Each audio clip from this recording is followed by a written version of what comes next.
اعوذ باللہ من الشیطان الرجیم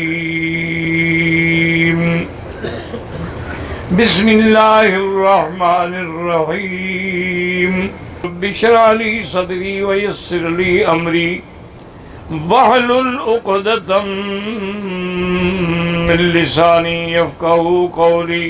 برادران اسلام، واجب الاحترام بزرگوں، دوستوں، بھائیوں، عزیز نوجوانوں، محترمہ مائیوں اور بہنوں، دعا فرمائیں کہ اللہ تعالیٰ اس عاجز کو مالحل صحت عافیت کاملہ عاجلہ دائمہ اور حق بات بیان کرنے کی توفیق عطا فرمائیں، آپ کو حق سننے سمجھنے کی، ہم سب کو حق پر چلنے کی توفیق عطا فرمائیں۔ تو ایک دن حضور پاک نے فرمایا کہ ایتونی بقرطاس اکتب لکم لن تضلوا بعدی ابدا، ایک کاغذ قلم لے آؤ، میں کچھ لکھوا دوں تاکہ میرے بعد پھر تم کسی غلطی میں کسی گمراہی میں نہ پڑ جاؤ۔ تو حضرت عمر نے فوراً کہا، اس نے کہا کہ حسبنا کتاب اللہ۔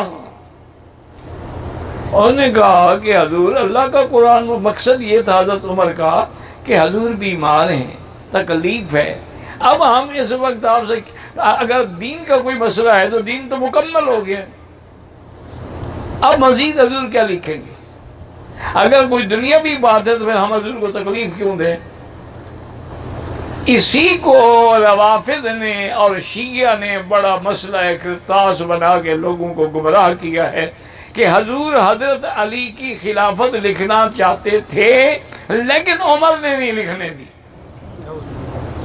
انہوں نے اس مسئلے پر بڑے بڑے مناظرے بھی ہوئے، بڑی بڑی انہوں نے کتابیں بھی لکھی ہیں جو جھوٹ کا پلندہ ہے، جن میں کوئی حقیقت نہیں ہے۔ پہلی بات تو یاد رکھیں یہ ہے کہ اگر حضور نے فرمایا کاغذ قلم لے آؤ تو یہ کاتب کا کام ہوتا ہے لے آئے یا دوسرے کا کام ہوتا ہے؟ تو کاتب تو حضرت علی تھے، حضرت علی نہیں لے آئے، پھر تو جرم ان کا ہے تو عمر کا کیا قصور ہے؟ حضرت عمر کاتب تو نہیں تھے، حضور کے کاتب تو حضرت علی تھے۔ پھر اس واقعے کے بعد حضور 4 دن زندہ رہے، تو 4 دن میں کسی وقت حضرت علی آگے لکھوا لیتے،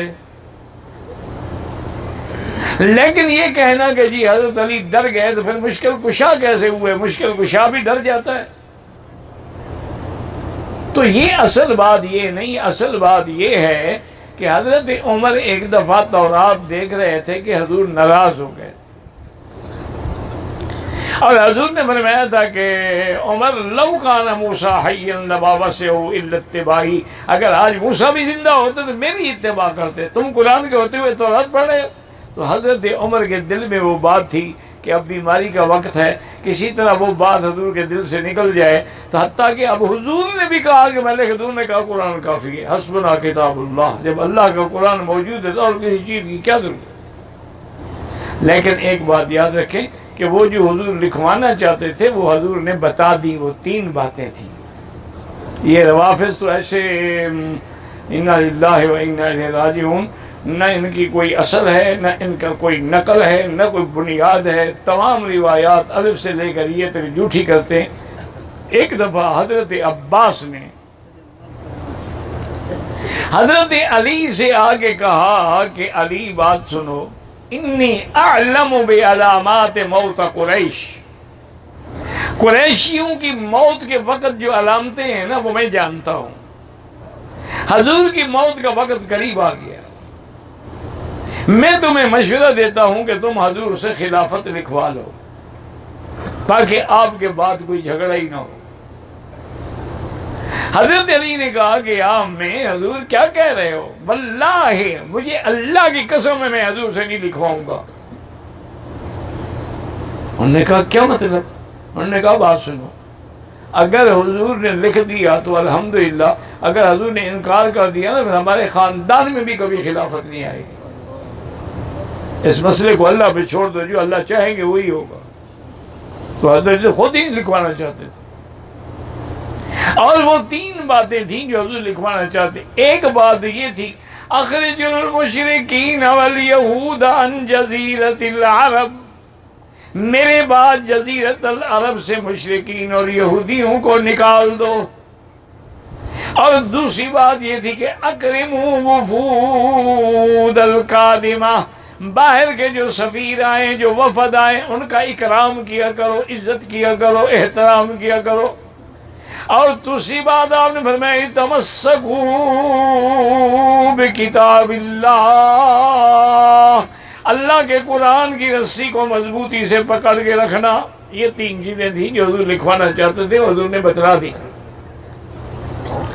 اور اس کے بعد حضور نے یہ بھی فرمایا صحابہ سے کہ لا اخشی علیکم ان تشرکوا، مجھے یہ خوف نہیں ہے کہ میرے بعد تم شرک میں پڑ جاؤ گے، ولیکنی اخشی علیکم، مجھے ڈر یہ ہے کہ تمہارے پاس اتنی دولت آ جائے گی کہ کہیں تم بھی دنیا داروں کی طرح دولت پہ نہ لڑ پڑو۔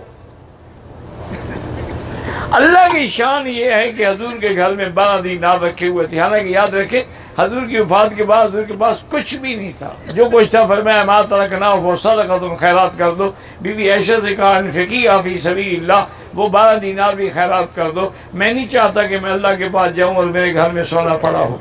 بی بی عائشہ نے وہ بھی خیرات کر دیے۔ اللہم ثبتنا علی الایمان وارزقنا حسن الختام واجعل آخر کلامنا لا الہ الا اللہ محمد رسول اللہ۔